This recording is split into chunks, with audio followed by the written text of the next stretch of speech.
Assalamualaikum warahmatullahi wabarakatuh. Nama lengkap beliau adalah Abu Abdullah Muhammad bin Idris bin Abbas bin Utsman bin Syafi'i bin Said bin Ubaid bin Abdul Yazid bin Hashim bin Muttalib bin Abdul Manaf. Beliau bersambung darah dengan Rasulullah melalui moyangnya yang bernama Abdul Manaf. Nasab Rasulullah sendiri adalah Muhammad bin Abdullah bin Abdul Muttalib bin Hashim bin Abdul Manaf.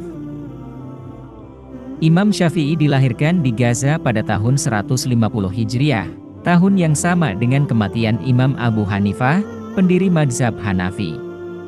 Beliau dibesarkan di Askolan, sebuah kota sekitar 15 km dari Gaza yang dihuni oleh suku-suku dari Yaman. Imam Syafi'i dibesarkan dalam keluarga yang miskin, dan ayahnya meninggal saat dia berusia 2 tahun.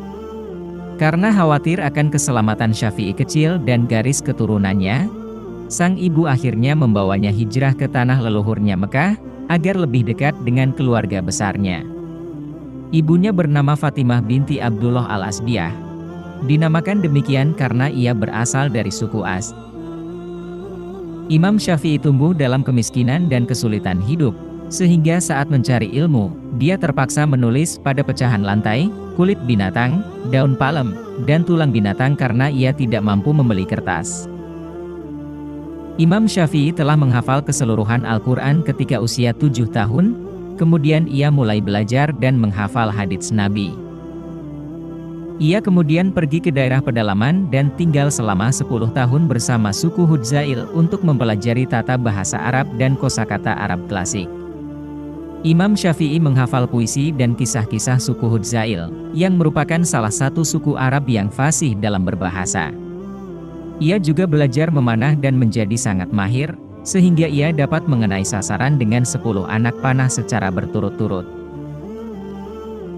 Pada awalnya, Imam Syafi'i cenderung tertarik pada puisi dan sastra Arab. Namun, pertemuannya dengan Muslim bin Khalid al-Zanji, seorang mufti Mekah, berhasil mengubah keinginannya dan mulai memperdalam ilmu fikih. Sejak saat itu, Syafi'i muda belajar fikih dan agama kepada Muslim bin Khalid al-Zanji. Tak lama kemudian, Imam Syafi'i sudah menguasai banyak ilmu fikih, sehingga Muslim bin Khalid al-Zanji memberinya izin untuk memberikan fatwa meskipun usianya masih belia. Selain berguru kepada Muslim bin Khalid al-Zanji, Imam Syafi'i juga berguru pada ulama-ulama Mekah lain, di antaranya Sufyan bin Uyainah, Daud bin Abdirrahman al-Attar, Abdul Majid bin Abdul Aziz al-Azadi, Sa'idi bin Salim al-Qoddah dan Ismail bin Konstantin. Meskipun demikian, Imam Syafi'i belum puas dengan apa yang telah dicapainya. Dia mendengar kabar tentang Imam Darul Hijrah, Malik bin Anas pendiri mazhab Maliki, yang telah mencapai tingkat kemuliaan dalam bidang ilmu dan hadis. Hal ini membuat Syafi'i muda memutuskan untuk berhijrah ke Madinah guna menuntut ilmu kepada Imam Malik. Saat itu Imam Malik merupakan ulama besar, dengan kesibukannya yang tinggi dalam mengajar dan memberikan fatwa, sehingga sangat sulit untuk ditemui. Sebelum ke Madinah, Syafi'i muda tidak ingin pergi tanpa memiliki pengetahuan apapun tentang Imam Malik. Karena itu, ia meminjam kitab Muwatta dari seorang pria di Mekah dan membacanya. Riwayat lain mengatakan bahwa ia menghafalnya. Syafi'i muda pergi menemui Imam Malik dengan membawa sebuah surat rekomendasi dari gubernur Mekah. Dengan hijrah ini, kehidupan Imam Syafi'i mulai bergerak menuju fikih secara keseluruhan. Ketika Imam Malik melihatnya, dia berkata, "Wahai Muhammad, bertakwalah kepada Allah dan hindarilah dosa-dosa, karena kamu akan menjadi orang besar. Allah telah menanamkan cahaya di hatimu, jangan padamkan dengan dosa." Kemudian dia berkata kepadanya, "Ketika besok tiba, datanglah." Imam Syafi'i berkata, "Keesokan harinya aku datang padanya dengan membawa kitab dan membacanya dengan baik. Setiap kali saya ingin berhenti membaca, sedang beliau terkesan. Beliau berkata, 'Wahai pemuda, tambahkan lagi.' Sampai saya membacakan kepadanya beberapa hari. Hal ini terjadi karena beliau terpesona dengan keindahan cara membaca dan tata bahasa saya." Imam Syafi'i mulai memperdalam ilmu haditsnya dengan belajar kepada Imam Malik, meriwayatkan darinya, mempelajari dan mengkaji masalah-masalah yang beliau fatwakan, hingga Imam Malik wafat pada tahun 179 Hijriah. Selama di Madinah, beliau juga belajar ke ulama lain, di antaranya Ibrahim bin Sa'ad al-Ansori, Abdul Aziz bin Muhammad al-Darawardi, Ibrahim bin Yahya al-Asami, Muhammad bin Said bin Abi Fudik, dan Abdullah bin Nafi As-Saik.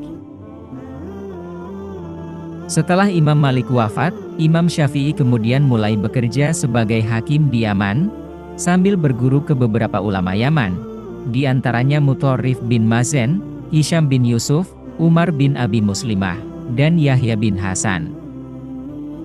Setelah 2 tahun bekerja, karena kondisi politik pemerintahan di Yaman, beliau sempat dituduh memberontak dan masuk dalam daftar 9 orang Alawiyin, oposisi Abbasiyah.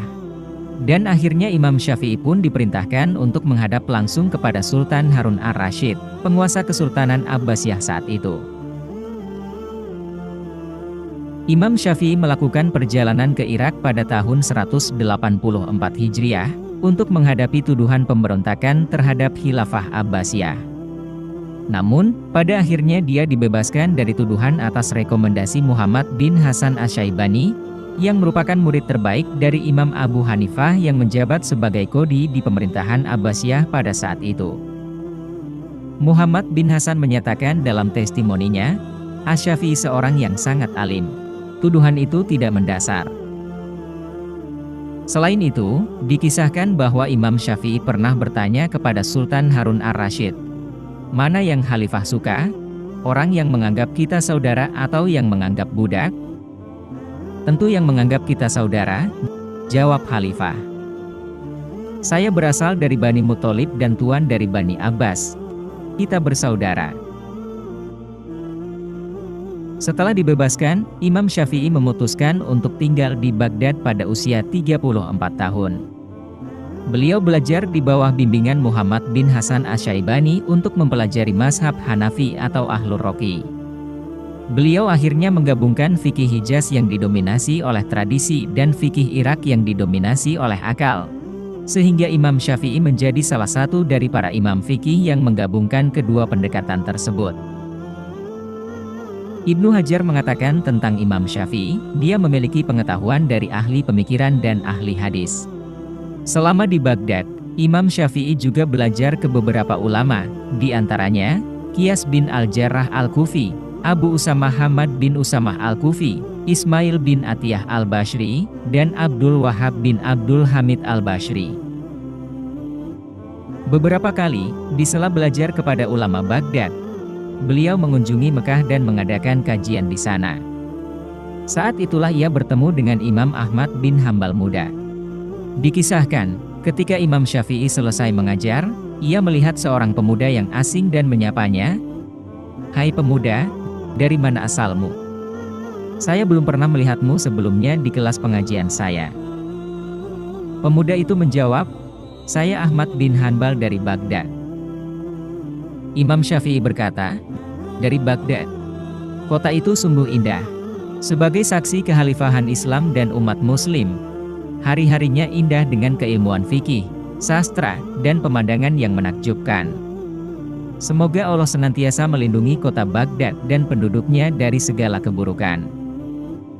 Pemuda itu bertanya kepada Imam Syafi'i, "Apakah engkau pernah tinggal di Baghdad, wahai Syekh?" Imam Syafi'i menjawab, "Tentu saja. Saya Abu Abdillah Muhammad bin Idris Asy-Syafi'i." Puji syukur kepada Allah, hari ini dalam pengajaran Anda, aku telah mendengar kata-kata yang baru bagi saya. Semoga Allah senantiasa menjagamu untuk kami, dan semoga Allah memberikan manfaat kepada kami melalui ilmu yang engkau ajarkan, wahai Syekh. Semoga Allah memberkahi engkau. Bolehkah aku bertanya satu pertanyaan? Tanya Ahmad bin Hanbal. Tentu saja, dengan senang hati, jawab Imam Syafi'i. Pemuda itu bertanya, bagaimana cara kita mengkompromikan antara hadis riwayat Abu Hurairah, yang mengatakan bahwa Rasulullah melarang puasa di hari Arafah, dengan hadis riwayat Abu Qatadah, yang mengatakan bahwa puasa di hari Arafah dapat menghapuskan dosa selama 1 tahun sebelumnya, dan 1 tahun setelahnya. Imam Syafi'i menjawab, pertanyaanmu itu hanya bisa ditanyakan oleh seseorang yang mencintai hadis-hadis mulia dari Nabi. Mendekatlah kepadaku, dan biarkan aku memberitahumu bahwa pertentangan yang nampak antara dua hadis ini akan hilang jika kita membaca hadis yang diriwayatkan oleh Aisyah. Beliau mengatakan bahwa Nabi melarang berpuasa pada hari Arafah di Padang Arafah. Dengan demikian, menjadi jelas bahwa puasa pada hari Arafah dianjurkan bagi mereka yang tidak melakukan haji. Sedangkan bagi mereka yang melakukan haji, sebaiknya meninggalkan puasa pada hari Arafah agar dapat fokus dan kuat dalam beribadah. Dalam riwayat lain, Imam Ahmad bin Hambal berkata tentang Imam Syafi'i, fikih adalah kunci bagi umatnya, sampai Tuhan membukanya dengan Asy-Syafi'i. Sedang riwayat terbaik dari Imam Ahmad kepada Imam Syafi'i adalah riwayat dari Malik bin Anas dari Az-Zuhri, dari Abdul Hamid bin Ka'ab bin Malik dari ayahnya, yang mengatakan bahwa Nabi bersabda, ketika seorang mukmin meninggal, jiwanya akan terbang dan bertengger di pohon-pohon surga, sampai Allah mengembalikannya ke dalam jasadnya pada hari kiamat. Diriwayatkan oleh Tobroni.